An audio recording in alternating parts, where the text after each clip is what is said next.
Bale dito mga kabady, kapag umuulan sa pababa na ito ay wala agad basta makadaan dito kasi napakadami ng tubig sa part na to.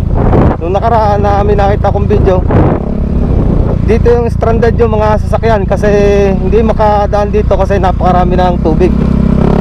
Kasi itong bypass ay kumbaga under construction pa rin.